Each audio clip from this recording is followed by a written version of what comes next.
Hello, guys, and welcome back to Brew Crew Nation 98, your home for all things now Wisconsin sports. Because I had made the decision to also start covering the Green Bay Packers and do a weekly recap for them. The reason why I didn't do it after week one is because I was debating within myself if I want to stick solely with the Brewers or do I want to expand to include both the Packers and the Bucks. And I decided, you know what? I can't just focus on making one video a week. I need to do more. And I love football, and I love basketball, and I love baseball, so why not do all three? And so we're here after the week 2 victory of the Green Bay Packers over the Chicago Bears, 27-10. And it was not the most perfect game in the world for the Packers, but I will say I am very, very happy with the way the Packers performed. I know people will say, oh, it's against the Bears. The Bears aren't really that good, even though they won last week against the Niners.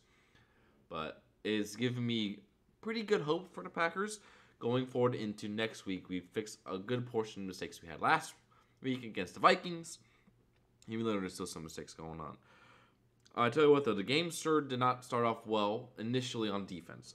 After the Packers had a long scoring drive that ended with a Mason Crosby field goal to go up 3-0, the Packers got gashed by the Bears, and the Bears ended up scoring a touchdown on a Justin Fields run, 3-yard run. And one of the big plays that was really disappointing was they got tricked by a flea flicker that went 30 yards to former Packer wide receiver Equanimeous St. Brown. But then the Packers got the ball back at the end of the first and really started to drive. And on the first play of the second quarter, Aaron Jones he's a beast. He was a beast this game.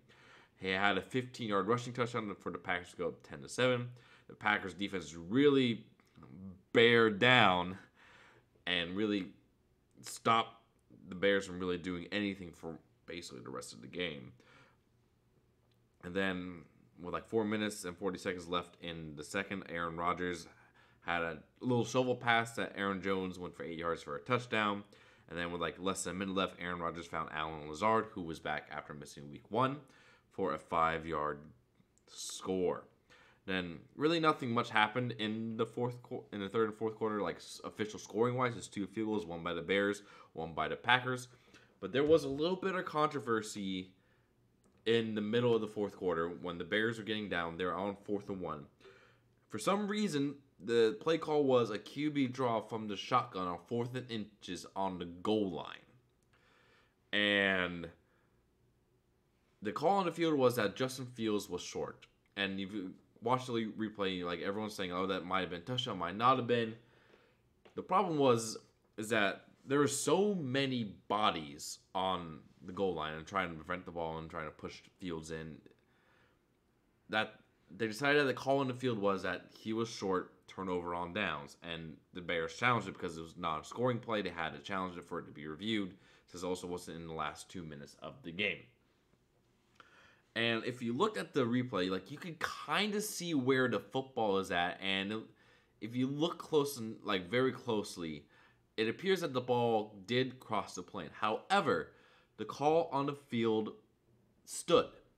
The reasoning for this is that there was not clear and definitive evidence to overturn that call. That's how things are in the NFL. Like if you're going to overturn a call, you need clear evidence that the ball crossed the plane or the fumble happened or anything like that. And the referees decided there was not exact clear evidence that it did. And unfortunately, that led to the Bears not scoring, not really having momentum because they were gashing the Packers on that drive with run after run going down the throat.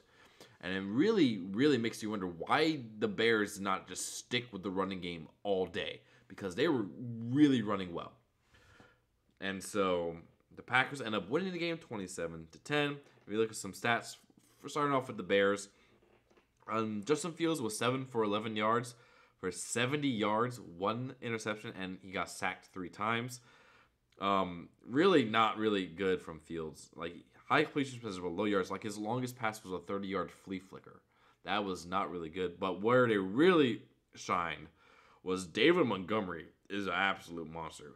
15 rushes for 122 yards, average of 8.1 yards. The backup, Herbert, had 4 rushes for 30 yards, average of 9.5. A lot of that was in the third quarter, where they just absolutely gashed the Packers' run defense. So, not really much to speak for the receiving game. The leading receiver was Equanimeous St. Brown for 2 receptions and 39 yards.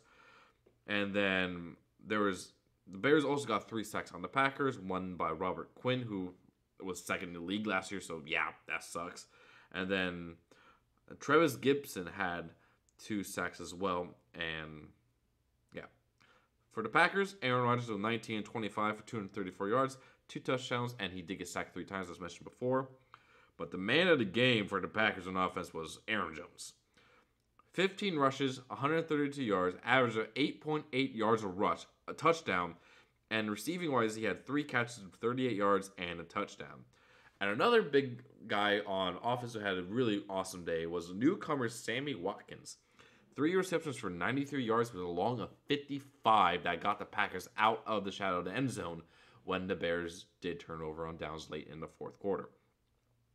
Alan Lazard had 2 receptions for 13 yards and a touchdown in his first game back. Highlight some rookies. Romeo Doubs had 2 receptions and 27 yards. And Christian Watson had 3 receptions for 9 yards. So the rookies are still kind of getting used to into the system. But we really didn't need to pass that often. Our run game had almost 200 yards. So there wasn't really much need for that. Defensive-wise, Preston Smith had an amazing game with 7 total tackles, including 2 sacks to Justin Fields. Devondre Campbell had 4 tackles. Rashawn Gary had 2 tackles in the sack. Jair Alexander had the game-clinching interception less than a minute to go. And Quay Walker had 5 tackles, really flying around the field and making really good plays. But there was a couple of things on offense that were a bit sloppy for the Packers, and we had 2 fumbles in this game. The first one was a fumble caused by Aaron Rodgers not really knowing where he wanted to go with the ball on like a run-pass option type thing. Like he had the ball, he turned to his left and decided he turned back to his right to get the ball to A.J. Dillon, but Dillon saw that Rodgers turned for the left, so he wasn't really ready for the handoff. And so the ball fumbled, but the Packers got that back. And another fumble came on what Aaron Rodgers described as a brain fart by the center, who, instead of hiking the ball on 2, hiked the ball on 1, and it hit Christian Watson in the elbow when he was coming around in motion when it really wasn't supposed to. The Bears recovered that one and went down the field and almost scored. But Packers played really well. The offensive line is still a little shaky, but we got Elton Jenkins back last night, and you could tell there was a big difference when he was on the field. He is absolutely fantastic. Really looked good coming after injury. Should not really be an issue with him going forward. And hopefully by next week, David Bakhtiari will be back, and we can have a fully healthy offensive line since I don't even, like the 49ers game 2 years ago. Or, something like that when Bakhtiari got hurt. And so, yeah, that's pretty much my thoughts on the Packers game. It was a really very solid effort. Offense definitely looked a lot better, focusing on that running game. But there were still some issues that I'm a bit concerned going into next week against Tampa. The run defense is concerning. We let the Bears run all over us. And also, the couple of fumbles on offense need to be cleared up. And so next week, the Packers go down to Tampa Bay to face Tom Brady and the Buccaneers. Now, initially, when I was going into the season, I predicted the Packers would go 1-2, losing to the Vikings and the Buccaneers in the first 3 games. But now, I think the Packers have a really, really good shot at beating Tampa Bay because Tampa Bay's offense has looked kind of bad and not very explosive. Their defense has been incredible. Like, Tampa Bay's defense has been absolutely incredible, and I'm worried about it because because a good defense can shut down a good offense easily. But the Buccaneers have injuries on the offensive line, and Rashawn Gary and Preston Smith are already having a great start to their season with 2 sacks each in 2 games. So they should be able to get some good pressure on Brady. And also, Brady, at the moment, is missing 2 of his 2 best pass catchers. Chris Godwin is out with injury at the moment. Don't know when he's going to be back. And at the moment, Mike Evans is currently suspended for 1 week by the NFL for his actions on Sunday when he went and like basically went on the field and punched a player in the face. So he could still appeal it. It might should be upheld, but we don't know how long the appeal process is going to go. And then when you're on appeal, like you can still play. So Mike Evans at the moment is out, but he could be in eventually. But I think the Packers actually have a good shot at winning this game.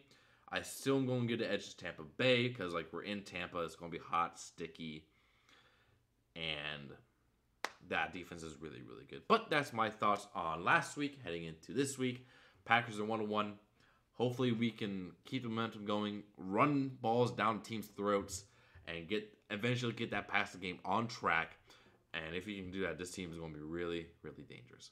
Well, this is Brew Crew Nation 98 signing off and saying, go Pack Go.